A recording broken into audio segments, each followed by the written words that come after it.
Good morning everyone.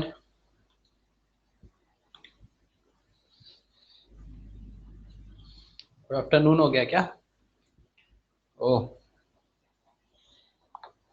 तो कैसा रहा टेस्ट सबका?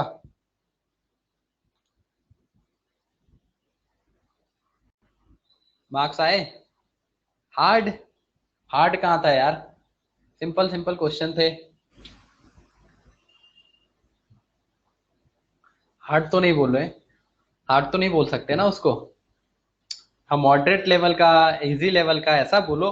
हार्ड बोलोगे तो कैसे काम चलेगा? किसको किसको हार्ड गया? आदित्य को? और सबको हार्ड गया है? वॉइस नहीं आ रही है, रिफ्रेश करिए। ओमकार रिफ्रेश कर लो।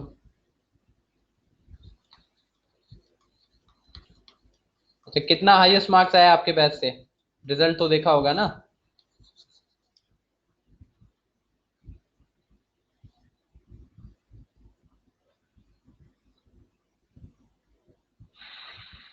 किसके मार्क्स हाईएस्ट आए? रुकिए एक मिनट।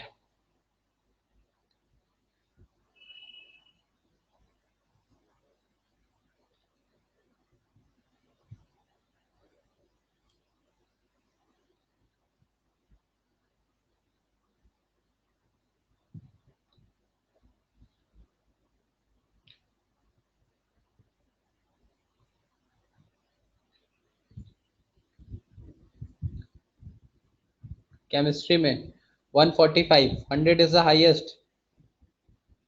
हाँ, डिस्कशन करने जा रहे हैं ना पेपर का,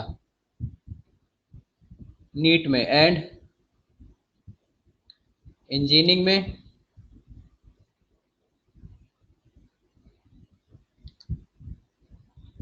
100।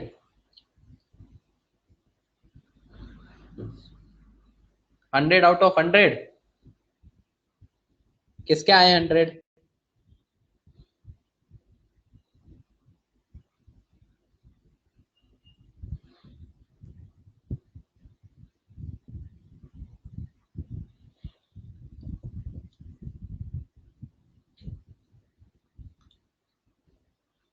अबोली? तो अबोली इस बैच में थोड़ी ना है। किस बैच में? वो तो फर्स्ट बैच में है ना।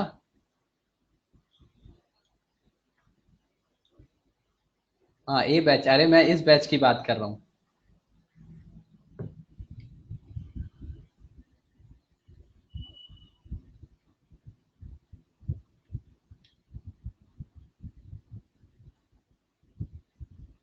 Don't know? अरे सबने अपने मार्क्स तो देखे होंगे ना। नहीं, अभी एक्चुअली कंबाइंड रिजल्ट आया तो मुझे पता नहीं कौन किस बैच का है। सर ने अभी नया अपडेट रिजल्ट डाला है ना। अच्छा, 90 से ऊपर है किसी का केमिस्ट्री में? जेई में 90 से ऊपर है कोई?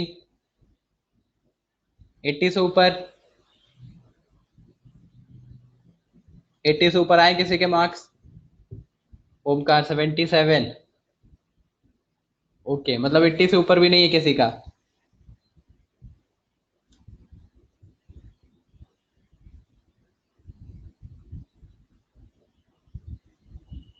मुझे तो नहीं दिख रहा तेरा 77।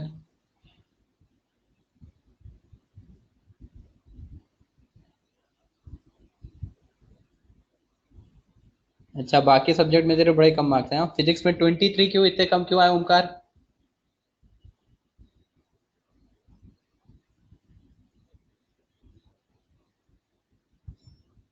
चलिए ठीक है। और नीट में 150 से ऊपर है कोई? नीट के जो स्टूडेंट्स हैं।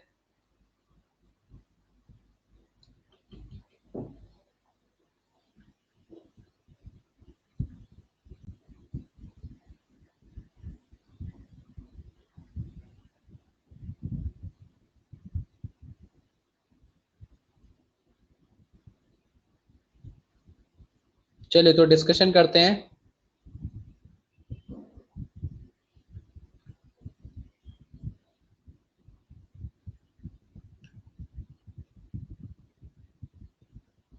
तो इंजीनियरिंग का, पहले इंजीनियरिंग का डिस्कशन कर लेते हैं।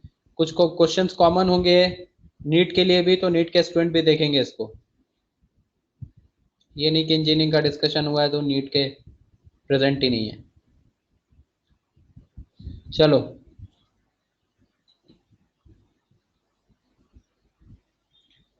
ठीक है, कोई बात नहीं ओमकार, नेक्स्ट टाइम अच्छा करिएगा, अभी तो फर्स्ट पेपर था। तो क्वेश्चन नंबर 26, क्वेश्चन नंबर 26 क्या है? 11.2 litre of gas at STP weighs 14 gram. The gas volume कितना है? 11.2 litre. 11.2 litre of gas at STP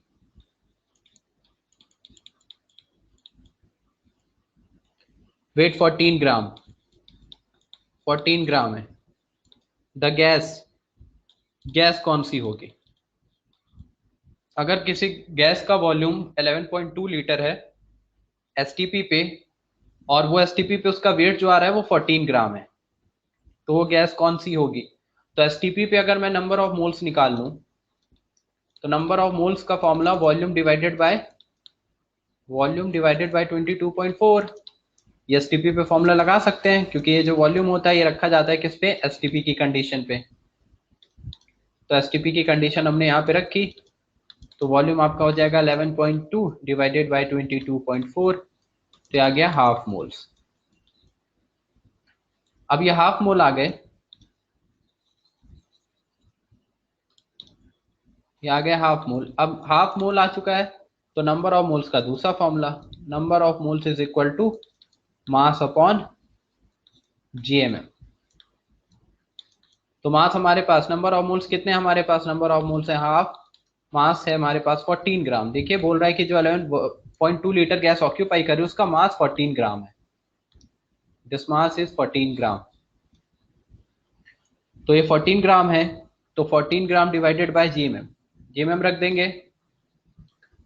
GMM कितना हो जाएगा? जीएमएम ही हमको कैलकुलेट करना है, तो यहाँ से जीएमएम कितना आ गया? 14 इंटू 2 यानी 28। अब हमें ये चेक करना है कि जो चार ऑप्शन दिए उसमें से किसका जीएमएम 28 आता है। तो बस दो बार फॉर्मूला लगाना था नंबर ऑफ मोल्स का। अब जैसे पहला ऑप्शन है आपको N2O, N2O का अगर आप जीएमएम निकालें तो नाइट्रोजन का कितना हो जाएगा? 14 इंटू 2 28 प्लस O ऑक्सीजन 16, तो 28 16 कितना हो जाएगा? 44।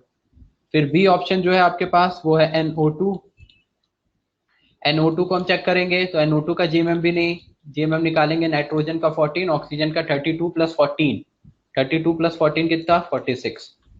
सी ऑप्शन N2, N2 का सीधा सीधा 28, and D option CO2, CO2 का निकालेंगे कार्बन 12, ऑक्सीजन 32, 44।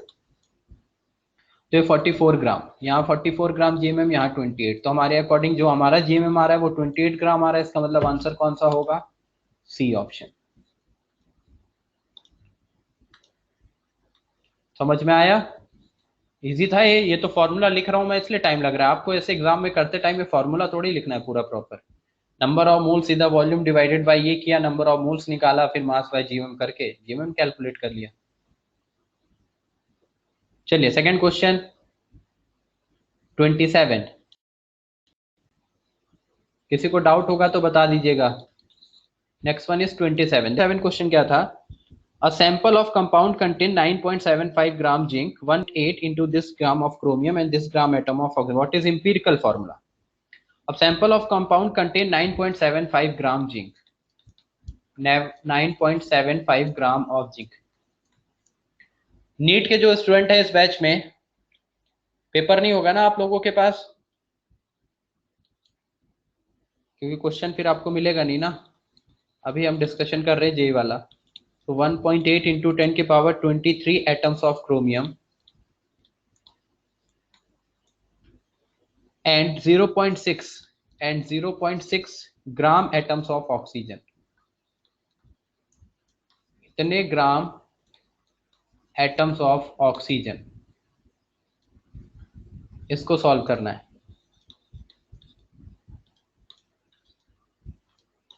तो 9.75 ग्राम जिंक। अब जिंक का अगर हमें ग्राम पता है तो हम इसका यहां से नंबर ऑफ मोल्स निकाल लेंगे।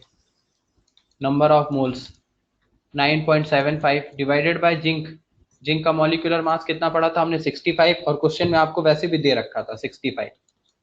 यहां से डिवाइड करेंगे डिवाइड करिए, देखिए number of moles of zinc कितना आ रहा है, फिर number of moles of chromium. इसके लिए आपको नंबर ऑफ एंटिटीज दी है, नंबर ऑफ एटम्स, तो उसके लिए फॉर्मूला हम लगा लेंगे number of atoms divided by Na। Number of atoms है 1.8 10 टू द पावर 23 और Na की वैल्यू हो जाएगी 6.02 10 टू द पावर 23। ये कैंसिल आउट, ये कैंसिल आउट करेगा 0.3, तो ऑलमोस्ट 0.3 के इक्वल।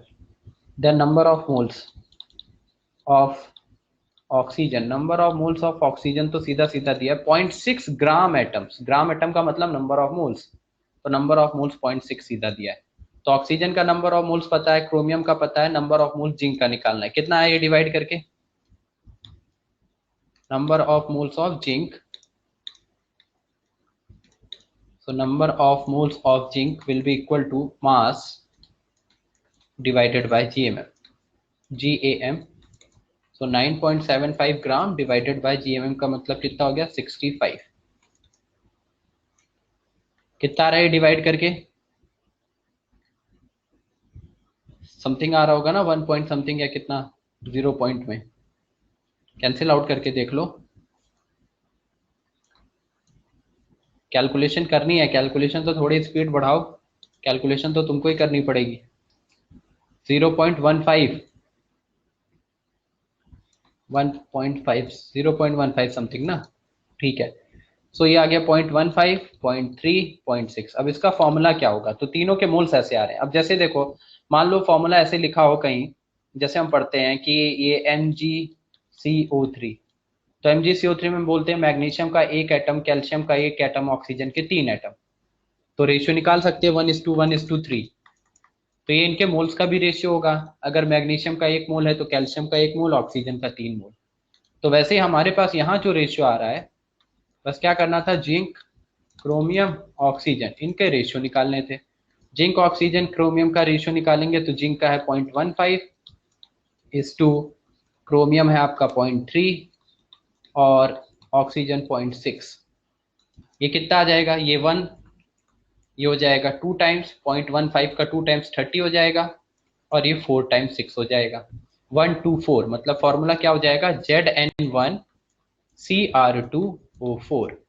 ये आंसर, क्योंकि हमने उनके मोल्स के निकाल लिए सबके, उनके मोल्स का रेशियो निकाल लेंगे, उसी से फॉर्मूला आ जाएगा। क्योंकि फॉर्मूला हमको क्या बता रहा है कि जिंक 1 है, क्रोमियम 2 है, ऑक्सीजन 4 है, तो आपको ये टिक करना था यहाँ पे।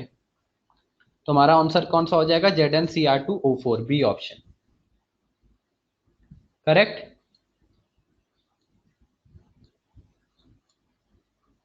चलो नेक्स्ट वन, नाउ 28 देखिए, an organic compound on analysis was found to contain this % sulfur by mass। तो organic compound contain 0.032% sulfur by mass, the molecular mass of the compound, its one molecule contain 2 sulfur atom। if one molecule contain 2 sulphur atom, 2 sulphur atom contain किया है, तो molecular मास क्या होगा compound का, molecular mass compound. तो molecular mass of compound डालना है, तो मॉलिक्यूलर मास क्या होगा, देखिए अगर एक मॉलिक्यूल जो है वो कंटेन किया हुआ है 2 सल्फर एटम, तो मॉलिक्यूलर मास कैसे निकालेंगे, तो ये तो बताया था आपको परसेंटेज कंपोजिशन। तो percentage of sulphur is equal to क्या हो जाएगा, mass of sulphur divided by GMM into 100, बस ये फॉर्मूला लगाना था। परसेंटेज सल्फर दिया है 0.032, 0.032 दिया है ना, yes. And mass of sulphur क्या रखा जाएगा, अब बोल रहा है इसका एक मॉलिक्यूल 2 सल्फर एटम कंटेन किया है, तो यानी पूरे मॉलिक्यूल में 2 सल्फर एटम है, तो आपको दोनों का मास रखना पड़ेगा ना, 2 × 32 total mass of sulphur divided by GMM। GMM calculate करना है इंटू 100, तो यहां से ये अगर निकालेंगे तो 32 32 कैंसिल आउट कर देगा, तो 0.01 बच जाएगा। अब यहाँ से जीएमएम निकालेंगे तो GMM will be equal to 200 divided by 0.01। तो यहाँ से जीएमएम कितना आ जाएगा 2000, 20,000 क्या आ गया, तो 20,000 यूनिट, सी ऑप्शन ये करेक्ट हो जाएगा। सी ऑप्शन ये दिया है 20,000 यूनिट। क्लियर, बस फॉर्मूला सिंपल फॉर्मूला लगाना था, इसमें क्या हार्ड था।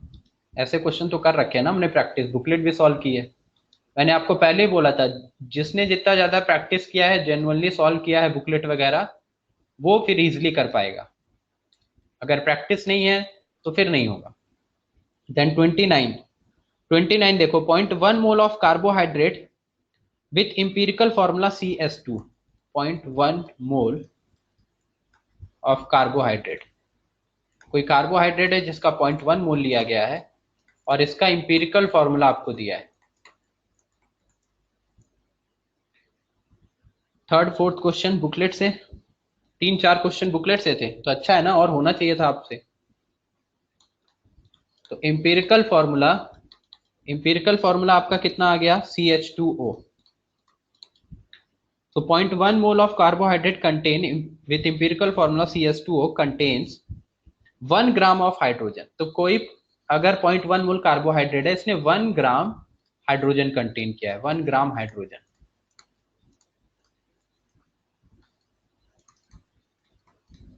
दिस वन कंटेन, तो 0.1 mole of carbohydrate with empirical formula this, ये इसका इंपिरिकल फॉर्मूला है, बोल रहा है कि 0.1 मोल कार्बोहाइड्रेट में 1 ग्राम हाइड्रोजन है।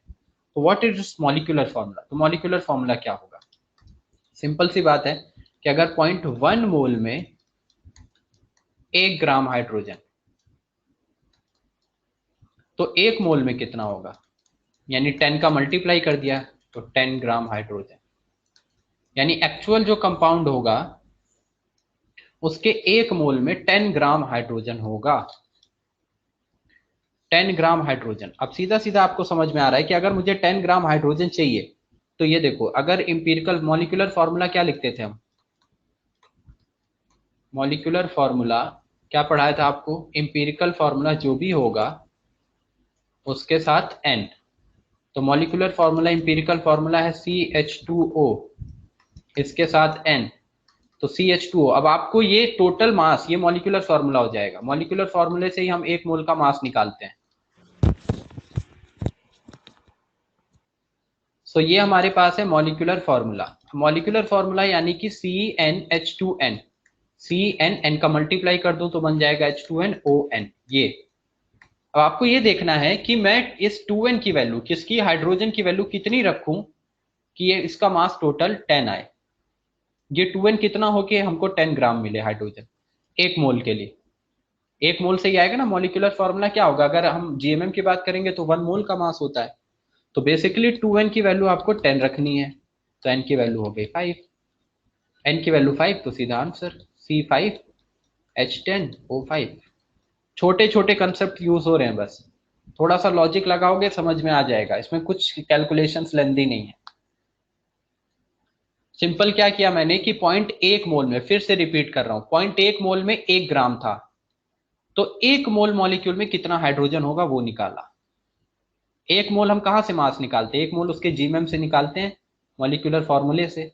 तो अगर मुझे 10 ग्राम हाइड्रोजन चाहिए तो ये 2n की वैल्यू कितनी होनी चाहिए, 2n की वैल्यू 10 होनी चाहिए, तभी तो ये C5H10O5 बनेगा। और जब ये बन जाएगा तो यहाँ हाइड्रोजन का मास मैं कितना रखूंगा, 10 ही रखूंगा ना। तो इसके 1 मोल में, अगर इसका 1 मोल का मास निकालना हो तो कार्बन रखा जाएगा 5 × 12 और हाइड्रोजन रखा जाएगा 10 × 1, तो 10 ग्राम आ जाएगा।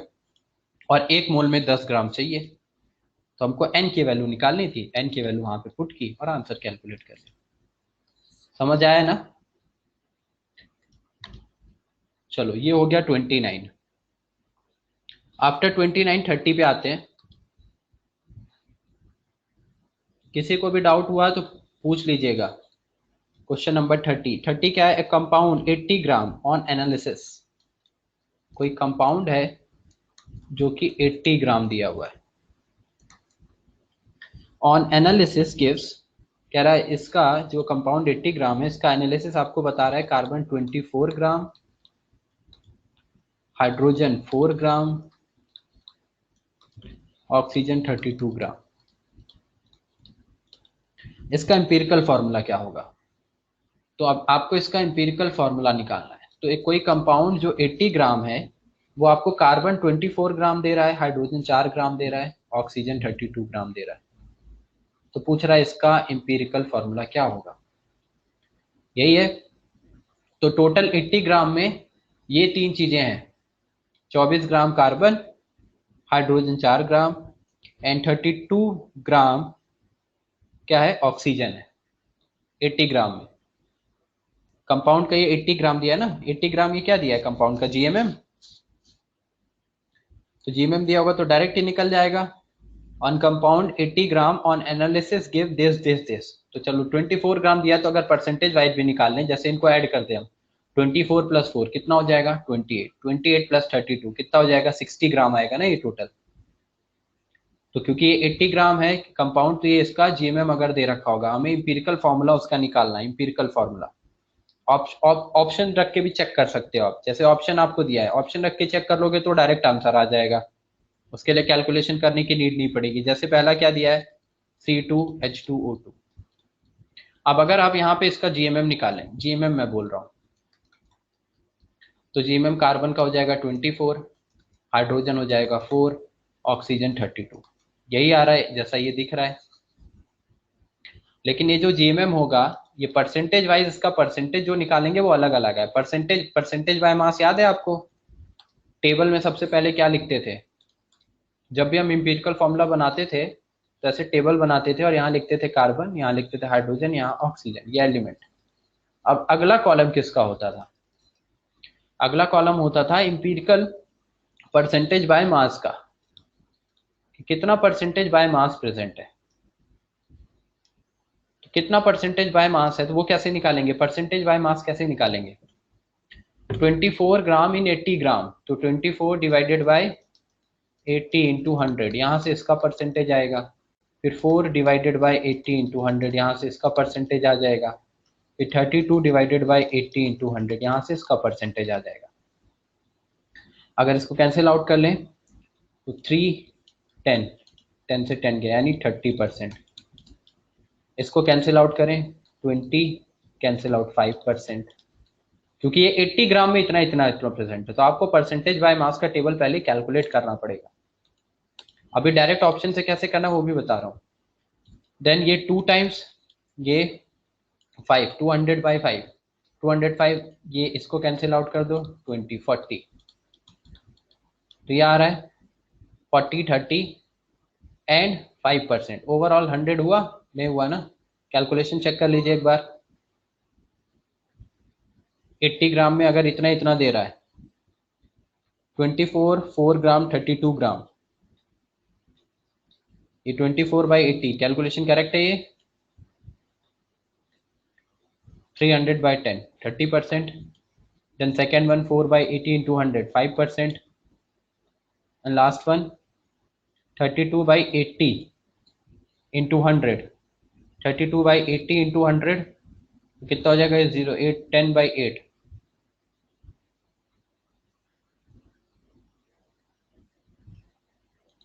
ये 0 से 0 कैंसिल आउट किया, यहाँ पे हमारे पास आ जाएगा 320 बाई 8 40%।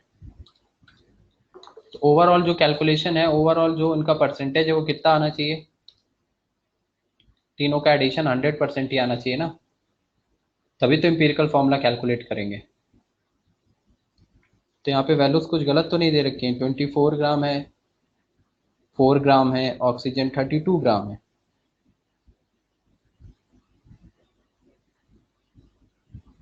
तो इसके लिए मॉलिक्यूलर फार्मूला ये हो जाएगा, इंपिरिकल फार्मूला 1:2, रेशियो यहाँ पे अलग अलग नहीं आ रहा है, 24/12। चलो ये देखता हूँ, बताता हूँ, ठीक है, टाइम वेस्ट हो रहा है। अब इसको डिस्कस करते हैं, मुझे लग रहा है इसमें कुछ कैलकुलेशंस में है प्रॉब्लम। ओवरऑल 100 एडिशन आना चाहिए, ये बताता हूँ अभी। उसके बाद 31 देख लो, 31, the empirical formula of a compound is this, empirical formula empirical formula is CH2O. 0.0 moles of the compound contain 1 gram of hydrogen. ये सेम क्वेश्चन जैसे अभी कराया था वैसा ही है, करना सब लोग। ये इतने मोल्स ऑफ कंपाउंड, इतने moles of compound contain 1 gram hydrogen. Same ये क्वेश्चन कैसा है जैसा अभी ऊपर बताया, कौन सा क्वेश्चन, क्वेश्चन नंबर 29। तो अगर इतने मोल कंपाउंड में 1 ग्राम हाइड्रोजन है तो 1 मोल ऑफ कंपाउंड में कितना हाइड्रोजन होगा? 1 मोल ऑफ कंपाउंड में कितना हाइड्रोजन होगा? 1/0.0835 ग्राम। इसको आपको डिवाइड करके निकालना कि कितना आ रहा है, कितने ग्राम हाइड्रोजन आया, और फिर वहां से सीधा सीधा मॉलिक्यूलर फॉर्मूला आ जाएगा। मॉलिक्यूलर फॉर्मूला क्या रखा जाएगा? Molecular formula will be like CH2ON। आपको ये चेक करना है, मतलब ये बन जाएगा CnH2nOn। आपको ये चेक करना है कि यहाँ पे 2n की वैल्यू कितनी होनी चाहिए। 2n मतलब 2n यहाँ पे इसके इक्वल होना चाहिए, तो n कितना आएगा? कुल मिला के आपको ये रखना है 2n should be equal to 1/0.0835। तो n की वैल्यू क्या होनी चाहिए? n जो भी आएगा वहां से मॉलिक्यूलर फॉर्मूला आ जाएगा। तो question number 29 and question number 31 almost same है। Then 32nd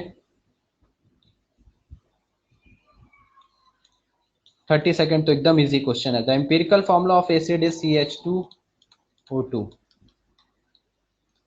this is empirical formula. और पूछा है the probable molecular formula of acid. तो प्रोबेबल मॉलिक्यूलर फॉर्मूला क्या होगा? तो मॉलिक्यूलर फॉर्मूला देख लो। Molecular formula will be CH2O2N, यानी यहां से क्या आ जाएगा? CnH2nO2n, है ना। अब ऑप्शन चेक करेंगे तो क्या आ जाएगा इसमें? ऑप्शन चेक करिए। ऑप्शन के अकॉर्डिंग क्या आना चाहिए? CnH2nO10। क्या पहला ऑप्शन हो सकता है? अगर वो तो CH2O2 दिया है ना, तो ये 2n ये n, पहला ऑप्शन हो नहीं सकता, दिख ही रहा है। सेकेंड ऑप्शन CH2O2, वो इंपिरिकल फॉर्मूला भी हो सकता है, वो मॉलिक्यूलर फॉर्मूला भी हो सकता है, अगर n की वैल्यू क्या हो जाए? 1। देन उसके बाद आपको दिया है C2H4O2। C2H4O2 भी हो सकता है, C3H6O4।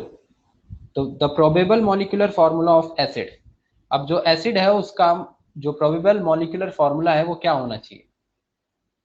तो पहला जो है हमारा HCOOH है एसिड, ये इंपिरिकल फॉर्मूला है, और यही हमारा मॉलिक्यूलर फॉर्मूला भी होता है एसिड का। This is formic acid.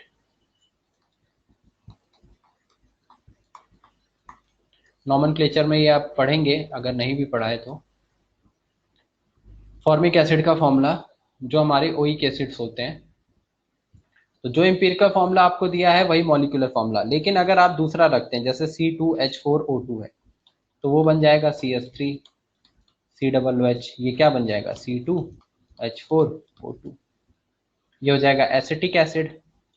Then last one is C3, तो हो जाएगा C2H5COOH। C2H5COOH ये क्या आ जाएगा? C2H5COOH प्रोपिनोइक एसिड, जिसको आप C3H6O2 से रिप्रेजेंट कर देंगे। तो इंपिरिकल फॉर्मूला अगर ये है तो मॉलिक्यूलर फॉर्मूला क्या होना चाहिए? Hydrogen 2 times, oxygen 2 times. Hydrogen 2 times, oxygen 2 times. तो क्या सी ऑप्शन करेक्ट हो सकता है? हाइड्रोजन ऑक्सीजन सेम होने चाहिए। ना सी ऑप्शन करेक्ट होगा, ना डी करेक्ट होगा, ना ए करेक्ट होगा। तो करेक्ट क्या होगा? बी करेक्ट होगा। समझा? नहीं समझा?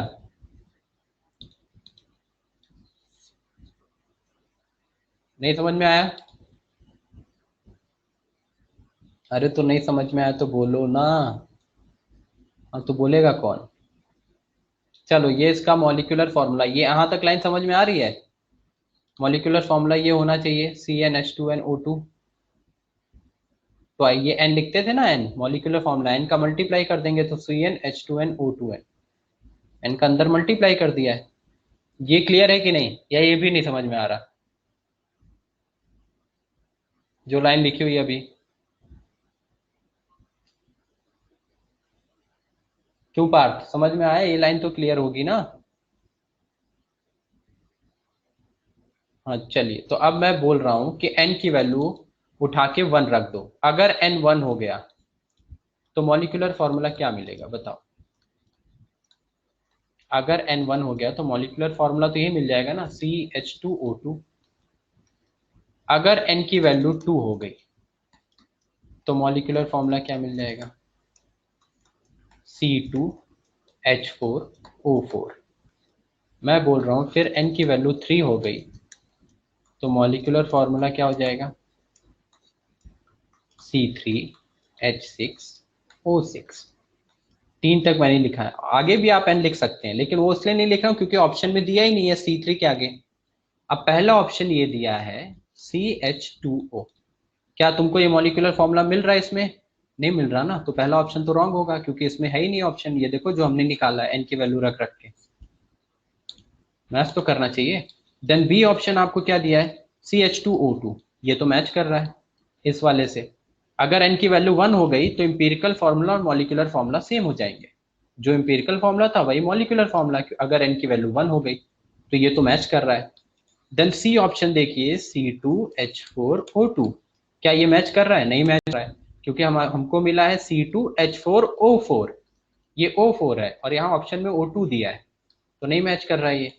देन डी ऑप्शन दिया है C3H6O4।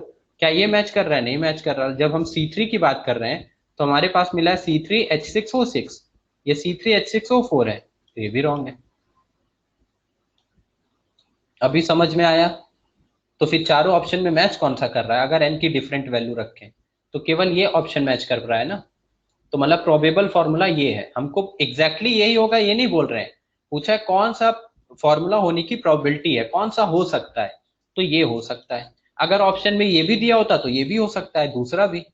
अगर मल्टीपल चॉइस के आंसर होते जैसा एडवांस के पेपर में आता है कि एक से ज्यादा करेक्ट आंसर होंगे, तो उसमें ये भी दे सकता था, ये भी दे सकता था ऑप्शन, तो दोनों ऑप्शन टिक करते हैं क्योंकि दोनों हो सकते हैं फॉर्मूले। हमको एन की वैल्यू पता नहीं है, लेकिन ये सिंगल करेक्ट है, तो अब सिंगल करेक्ट में बाकी 3 ऑप्शन सीधा सीधा गलत दिख रहे हैं, केवल बी ऑप्शन करेक्ट होगा। ठीक है। देन 33rd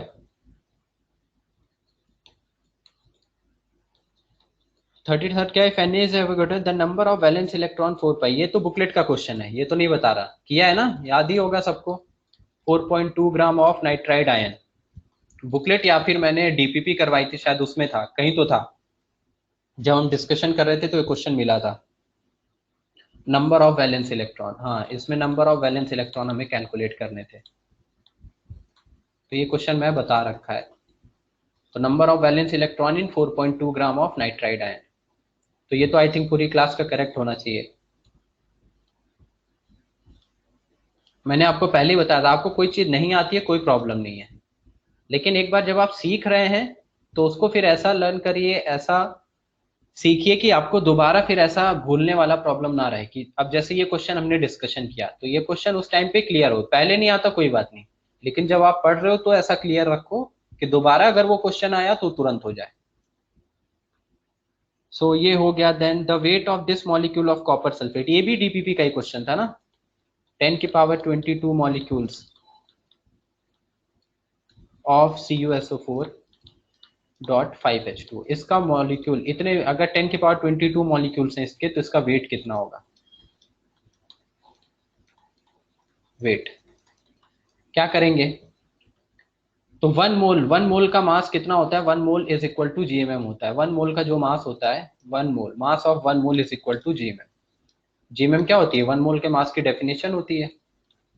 तो GMM is equal to mass of 1 mole.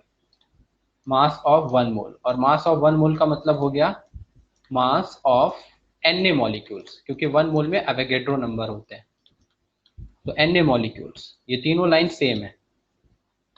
GMM जो होता है वो डेफिनेशन में 1 मोल का मास होता है, और वही मास Na मॉलिक्यूल्स का होगा। Na मॉलिक्यूल्स का मतलब ही हो गया 1 मोल। तो हमको 10⁻22 मॉलिक्यूल्स है, तो नंबर ऑफ मोल्स कितने होंगे? तो नंबर ऑफ मोल्स निकाल लो। नंबर ऑफ मोल्स हो जाएगा 10 की पावर 22 डिवाइडेड बाय 6.023 इंटू 10 की पावर 23। अब 10 की पावर 22 दिया है, इसको कैंसिल आउट कर लीजिए, तो 10 की पावर ये बच जाएगा, यानी 1/60.23 इतने मोल्स, ये नंबर ऑफ मोल्स आ गए। अब इसका मास कितना होगा? अब मास का दूसरा फॉर्मूला लगा लीजिए, number of moles is equal to mass by GMM. आपको पूछा है कि अगर आपके पास इतने नंबर ऑफ मोल्स हैं 10 की पावर 22 मॉलिक्यूल्स, तो उनका मास कितना होगा? तो एक फॉर्मूला ये लगा के मोल्स निकाला, फिर दूसरे फॉर्मूला लगा के मास निकाल लेंगे। तो मोल्स आ चुका है 1/60.23, मास कैलकुलेट करना है और जीएमएम कॉपर सल्फेट का निकाल लो। कॉपर सल्फेट के लिए वैल्यूज दिया नहीं है, तो आपको टेबल याद कराई गई है कॉपर सल्फेट की। कॉपर का मास 63.5, सल्फर 32, ऑक्सीजन 64 हो जाएगा, 16 इंटू 4 प्लस 5H2 के लिए आ जाएगा 5 प्लस 5 इंटू 18। अब यहाँ से जीएमएम निकालिए, क्रॉस मल्टीप्लाई कर लीजिए और वहां से मास आ जाएगा आंसर। तो मास निकाल लीजिए यहाँ से, इस पूरे को ऐड करके, ये जीएमएम है 63.5 plus 32 plus 64 plus 5 into 18 divided by 60.23। समझ में आया? अभी ये क्वेश्चन समझ में आया क्या? ये भी नहीं समझ में आया?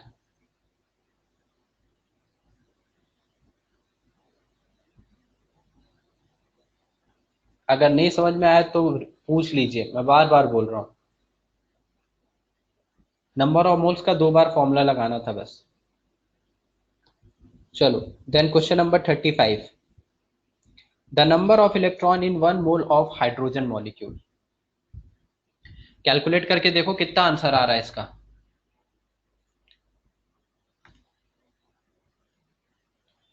चलिए बाद में करिएगा, आप चेक करिएगा आंसर्स। 35 कितना आ रहा है? 4.41, 4159,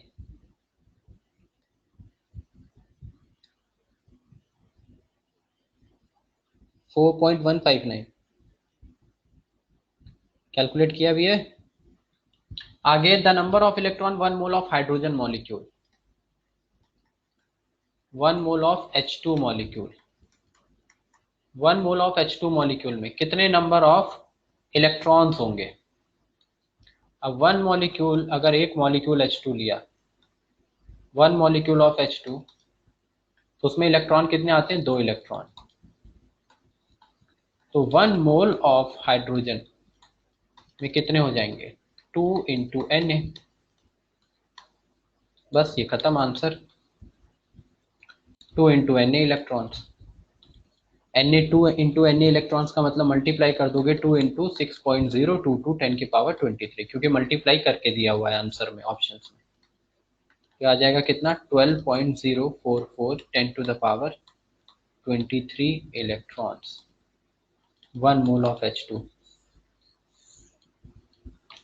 इतने इलेक्ट्रॉन्स। तो क्या आंसर आ जाएगा? B answer. अच्छा, इसका आंसर ए दिया है, ये आंसर रॉन्ग दिया है इसमें। हाँ, आंसर रॉन्ग दिया हुआ है ना। हाँ, ये करेक्ट करना पड़ेगा आंसर। 35 का बी ऑप्शन होगा, 35 का B. 1 mole of H2 molecules में 12.044 इंटू 10 की पावर 23 इलेक्ट्रॉन्स आएंगे, क्योंकि मॉलिक्यूल्स की बात किया है, हाइड्रोजन मॉलिक्यूल बोला। अगर हाइड्रोजन एटम बोला होता तो फिर पहला ऑप्शन करेक्ट होता। देन क्वेश्चन नंबर 36 में क्या है? Which one of the following pair of gases contain the same number of molecules. किसमें सेम नंबर ऑफ मॉलिक्यूल्स है? तो नंबर ऑफ मॉलिक्यूल सेम तब आएंगे जब नंबर ऑफ मोल सेम आएंगे। तो नंबर ऑफ मोल सेम निकालना है। नंबर ऑफ मोल सेम आ गए तो नंबर ऑफ मॉलिक्यूल सेम आ जाएंगे, क्योंकि नंबर ऑफ मोल्स का formula molecule divided by Na। तो 16/32 ऑक्सीजन के लिए कितना आ जाएगा? 0.5 मोल्स ऑफ O2, पहले ऑप्शन की बात कर रहे हैं। एंड नाइट्रोजन में नंबर ऑफ मोल्स निकालेंगे तो कितना आ जाएगा? 14/28, 0.5। तो दोनों में सेम मोल्स आ गए, 0.5 मोल्स ऑफ N2। दोनों में सेम मोल्स आ गए तो सेम मॉलिक्यूल्स भी आ जाएंगे, तो पहला ऑप्शन करेक्ट हो जाएगा। समझ में आया? बस मोल्स निकालने, मोल सेम आ गए तो मॉलिक्यूल भी सेम। तो पूछा है किस पेयर में same number of molecules. Then 37, which of the following has least mass, किसका सबसे कम मास होगा। ये भी क्वेश्चन करवाया हुआ है ना, जिसमें 7 ग्राम ऑफ Ag है, 1 मोल सल्फर है, 32 ग्राम, 2 ग्राम ऑफ नाइट्रोजन। क्या आंसर आ रहा है? Ag। तो 7 में ए ऑप्शन है 2 gram atom of nitrogen. 2 gram atom का मतलब 2 मोल ऑफ नाइट्रोजन, मतलब 28 ग्राम। देन बी ऑप्शन है 3 इंटू 10 की पावर 23 एटम ऑफ कार्बन। तो मोल्स निकालना पड़ेगा। मोल्स हो जाएगा 3 इंटू 10 की पावर 23 डिवाइडेड बाय 6 इंटू 10 की पावर 23। ये आ जाएगा half moles, half mole of carbon. और हाफ मोल कार्बन का मास हो जाएगा 6 gram. Moles is equal to mass by GMM से। मोल्स की जगह हाफ, मास निकालना है जीएमएम 12, ये कैंसिल आउट 6, तो 6 ग्राम। तो पहले में 28 ग्राम, दूसरे में 6 ग्राम, तीसरे में 1 मोल ऑफ सल्फर मतलब 32 ग्राम, एंड चौथे में डी ऑप्शन में दिया ही है 7 ग्राम।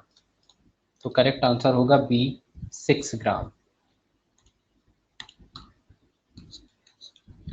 ये क्लास में करवाया हुआ क्वेश्चन है ये। Correct.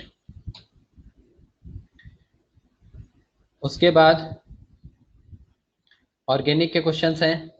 In following compound the correct lowest set of locants are. तो अभी तक कितना करेक्शन मिला? करेक्शन एक बार बताइए ना, कौन कौन सा क्वेश्चन था अभी? क्वेश्चन नंबर जो अभी हमने करेक्ट किया था 35 ना, 35 का, यस। तो 35 का बी ऑप्शन करेक्ट था। उससे ऊपर के तो सारे क्वेश्चन करेक्ट ही थे, बाकी सारे तो करेक्ट दिए थे ना। हाँ ठीक है, ये एक क्वेश्चन हो गया। IUPAC name the decreasing order of priority, ये सब तो ऑर्गेनिक के क्वेश्चन हैं, आपको सर डिस्कस कर देंगे। देन आते हैं इंटीजर टाइप्स में। 46,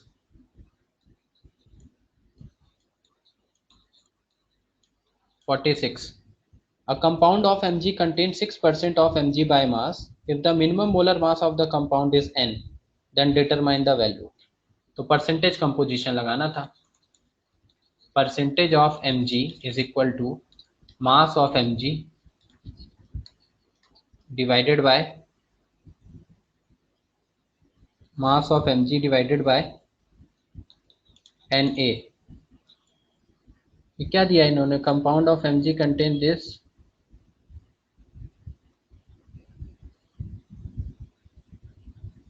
सब उल्टा पुल्टा कर दिया है, रॉन्ग आंसर दिया है ना ये तो।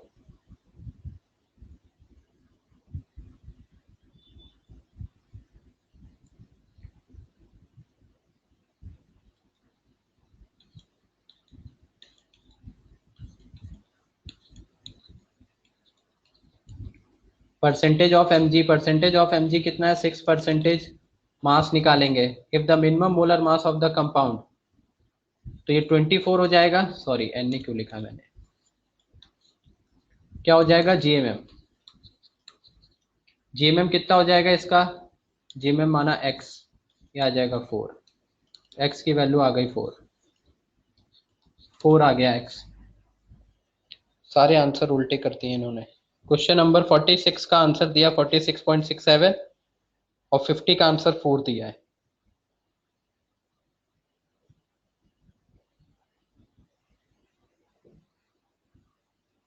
चेक करना सब लोग, आंसर क्या दिया है। हाँ, इंटू 100 तो है ही, करेक्ट।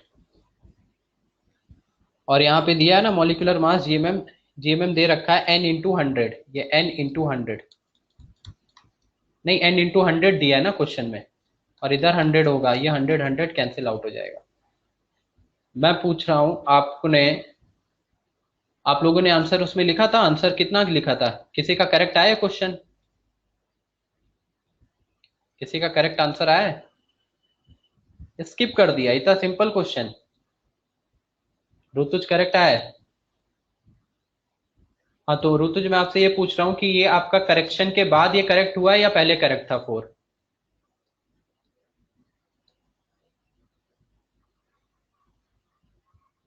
करेक्शन के बाद करेक्ट किया है? क्या लिखना था सर? कहाँ क्या लिखना था? हाँ वही मैं पूछ रहा हूँ, उसमें आंसर क्या दिया है? 46.67 बोला है ना? हाँ तो सारा आंसर इन्होंने उल्टा फुल्टा कर दिया है। Correct answer this one is 4। किसी क्वेश्चन का आंसर उठा के कहीं डाल दिया। क्वेश्चन नंबर 50 में देखो आंसर ये दिया होगा, क्वेश्चन नंबर 50 में आंसर देखो 4 दिया है।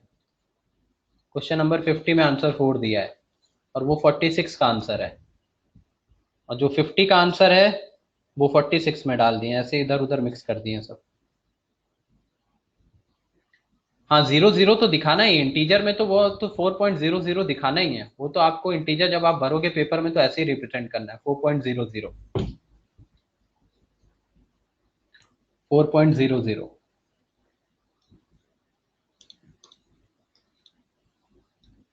समझा? तो ये 46 था, सिंपल क्वेश्चन था। देन 47, एकदम सिंपल क्वेश्चन। हाँ वो आंसर का जंबलिंग हो गया है, लेकिन अभी करेक्ट हो गया है ना, अभी तो आंसर अपडेट हो गए हैं, अभी करेक्ट दिखा रहा होगा। जिसने आंसर 4 किया होगा उसको 4 करेक्ट दिखा रहा होगा।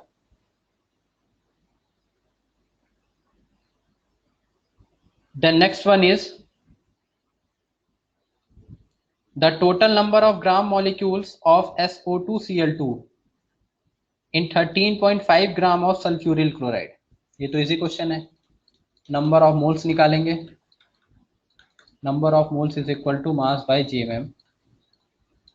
तो मास आपको 13.5 दिया है और सल्फ्यूरिल क्लोराइड SO2Cl2 दिया है, जीएमएम 135 आएगा, तो नंबर ऑफ मोल्स तो आ ही जाएंगे। Number of moles is equal to 0.1।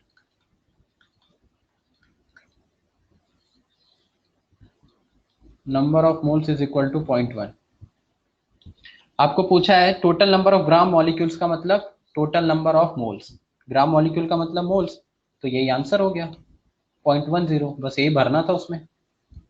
ये किया सबने या ये भी छोड़ के आए हो? इसमें तो नंबर ऑफ ग्राम मॉलिक्यूल्स मतलब नंबर ऑफ मोल्स निकालने थे, ये answer. Then 48, the percentage of nitrogen in urea NH2CuNH2 में परसेंटेज ऑफ नाइट्रोजन कितना होगा? तो परसेंटेज ऑफ नाइट्रोजन का formula total mass of nitrogen divided by GMM. तो नाइट्रोजन का टोटल मास यहाँ पे कितना रखा जाएगा? 28। टोटल मास यहाँ पे नाइट्रोजन कितने हैं? 2 नाइट्रोजन एटम, एक यहाँ एक यहाँ, तो कितना हो जाएगा? 2 इंटू 14। परसेंटेज ऑफ नाइट्रोजन तो कैलकुलेट करना है, सॉरी, परसेंटेज ऑफ नाइट्रोजन हमें निकालना है, तो ये मान लेते हैं x into 100। GMM NH2 CS2 CuNH2 का निकालेंगे, कितना आ जाएगा? 28 plus carbon 12 40, then oxygen 16 plus 4 20 60 into 100। 0 से 0 गया, 2 से 3 गया, तो x इज इक्वल टू हो जाएगा 140/3, और x इज इक्वल टू आ जाएगा कितना? 420, 46.666%। तो अब इसका आंसर आपको क्या दिखाना था इंटीजर टाइप में?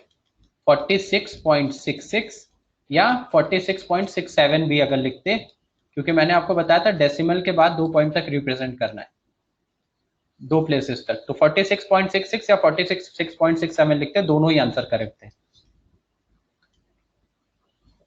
बस इतना ही करना था इसमें। हाँ तो जब लिया था तो ये सब क्वेश्चन होने चाहिए थे ना। Then next last question 50। 50 है the caffeine has a molecular weight, उन्होंने 46 का आंसर 0.25 लिखा है।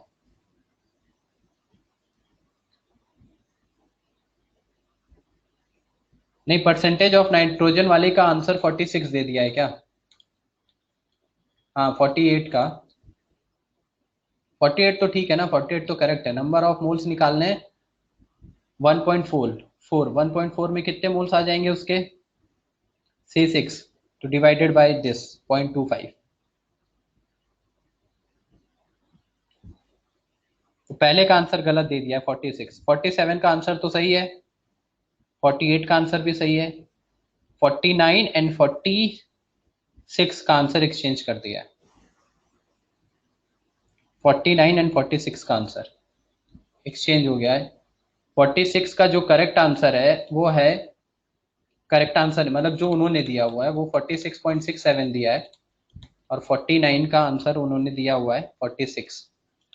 तो ये दोनों आंसर एक्सचेंज हो गए, अभी करेक्ट हो गए, लेकिन तभी गलत दिखा रहा होगा आपको। एक बार चेक कर लेना सब लोग अपने टैब में, ठीक है? क्योंकि जो करेक्ट आंसर 46 का है वो हमारा 46 आ रहा है, और जो 49 वाले का है उसका आंसर 46.67 परसेंटेज ऑफ यूरिया का।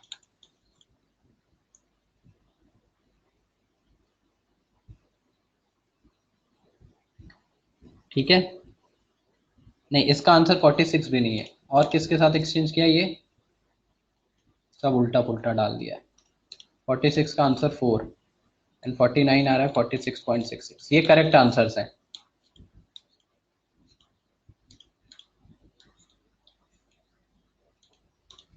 Then after that 50, caffeine has a molecular weight, it is contained this mass of 9 and 1 caffeine। ये भी सेम है, सिंपल परसेंटेज।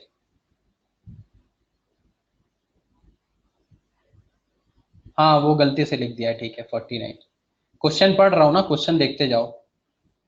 50 क्या है? Molecular weight 194, if it contain, caffeine दिया है, कैफीन का molecular weight 190, if it contain this percent of nitrogen, number of atoms in nitrogen, percentage of nitrogen लगाना था।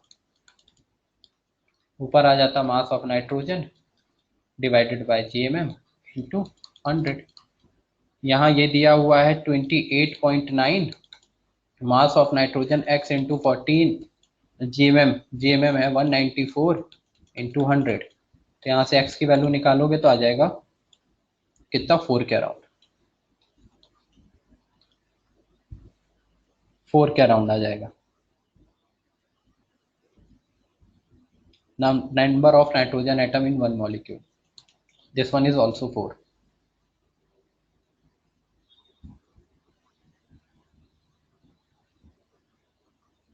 समझा क्या? कैलकुलेट करके देख लीजिएगा।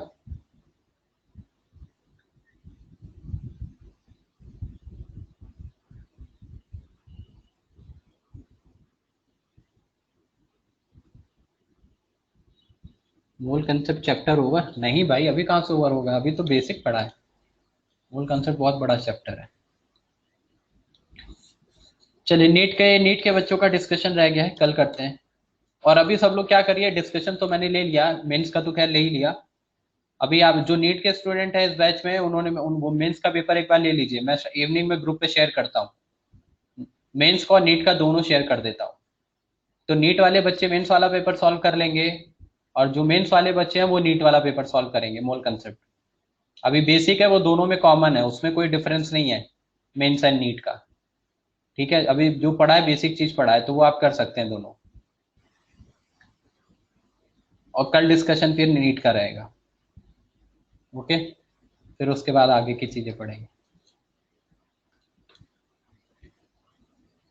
तो आज का होमवर्क यही रहेगा, पेपर सॉल्व करना है सबको, दूसरा। क्लियर? चलिए, थैंक यू।